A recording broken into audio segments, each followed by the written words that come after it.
Hello दोस्तों, मैं हूं आपका होस्ट और आपका दोस्तों दोस्तों मैं देख रहा हूं कि आप मुझे ना लाइक करते हो ना मेरे चैनल को सब्सक्राइब करते हो। तो प्लीज मेरे वीडियोस को लाइक करें और मेरे चैनल को सब्सक्राइब जरूर करें और दोस्तों बेल आइकन पर भी क्लिक करें। और दोस्तों मैं ऐसे ही आपका जनरल नॉलेज बढ़ाता रहूंगा, तो प्लीज मेरा हौसला बढ़ाए। तो शुरू करते हैं आज का वीडियो। दोस्तों, महापराक्रमी बाजीराव पेशवा के मृत्यु के बाद मराठा साम्राज्य का विस्तार तेजी से हुआ था। मराठा साम्राज्य ने अपनी पकड़ पूरे भारत पर मजबूत बना ली थी। मराठे से हर कोई खौफ खा रहा था। उनके पराक्रम से पूरे भारत पर मराठा राज कर रहे थे। मराठा ने बहुत सारे युद्ध मुगल के साथ और हैदराबाद के निजाम के साथ लड़े थे। तो एक युद्ध हुआ था जो मराठों के पराक्रम की साक्ष्य दे रहा था। इस युद्ध में निजाम को काफी नुकसान हुआ था और अपमानजनक हार माननी पड़ी थी। इस युद्ध में मराठों ने अपने अतुलनीय पराक्रम का परिचय दिया। इस युद्ध के बारे में हम जानने वाले हैं। तो बात करते हैं खरड़ा की लड़ाई की। खरड़ा की लड़ाई मराठा साम्राज्य और हैदराबाद के निजाम अली खान यानी कि मीर निजाम अली के बीच 11 मार्च 1775 को लड़ी गई थी। यह युद्ध महाराष्ट्र के अहमदनगर जिले में स्थित खरड़ा नामक स्थान पर हुआ था। यह लड़ाई मराठा इतिहास की एक महत्वपूर्ण घटना थी, जिससे दक्षिण भारत में मराठा प्रभुत्व को और मजबूत बना दिया था। 18वीं शताब्दी के अंत तक मराठा साम्राज्य अपनी चरम सीमा पर था। हालांकि पानीपत की तीसरी लड़ाई सन 1761 में के हार के बाद मराठी शक्ति को झटका लगा था, लेकिन महादजी शिंदे और नाना फडणवीस जैसे कुशल राजनीतियों ने और सेनापतियों ने मराठा सत्ता को पुनर्जीवित किया था।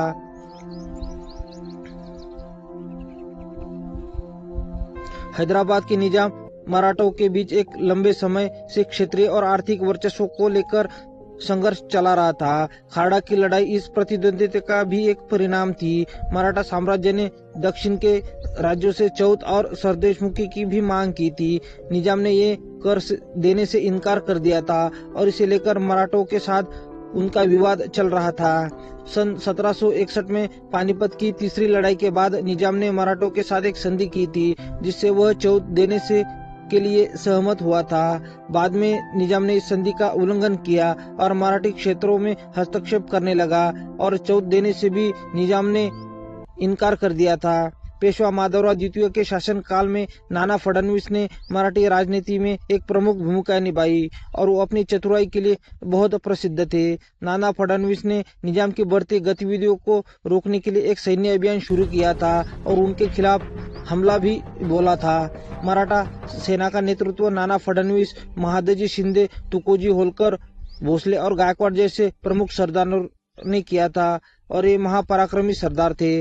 मराठा सेना ने लगभग 1 लाख सैनिकों के साथ युद्ध के क्षेत्र की ओर कूच किया था। निजाम अली खान ने भी अपनी सेना को तैयार किया, जिसमें लगभग 80,000 सैनिक शामिल थे। निजाम ने अंग्रेजों से भी मदद मांगी, लेकिन उन्हें तत्काल सहायता नहीं मिली। 11 मार्च 1795 को खरड़ा के मैदान में दोनों सेनाएं आमने सामने आई और युद्ध के लिए तैयार खड़ी थी। मराठा सेना ने रणनीतिक रूप से निजाम की सेना को घेर लिया था और उनको भारी नुकसान पहुंचाया। युद्ध में महादजी शिंदे और तुकोजी होलकर की सैन्य रणनीति ने निर्णायक भूमिका निभाई। मराठों के तीव्र हमले से और प्रभावी घेराबंदी के कारण निजाम की सेना में अफरा तफरी मच गई और वो इधर उधर भागने लगे।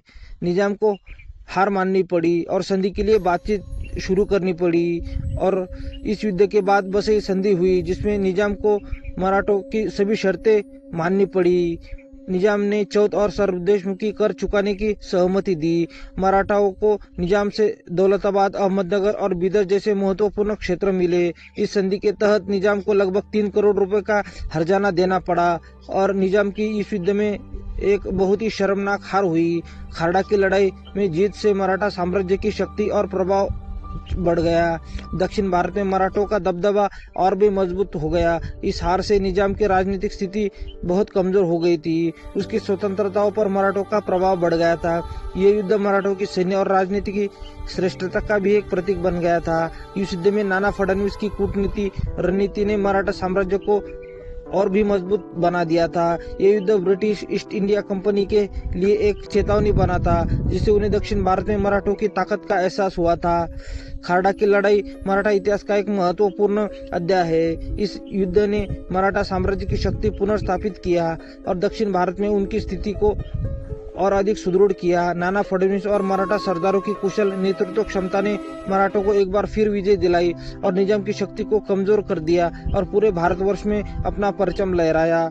तो दोस्तों, ऐसे ही वीडियोस देखने के लिए मेरे चैनल को सब्सक्राइब जरूर करिए। तो फिर मिलते हैं अगली वीडियो में, तब तक के लिए धन्यवाद दोस्तों।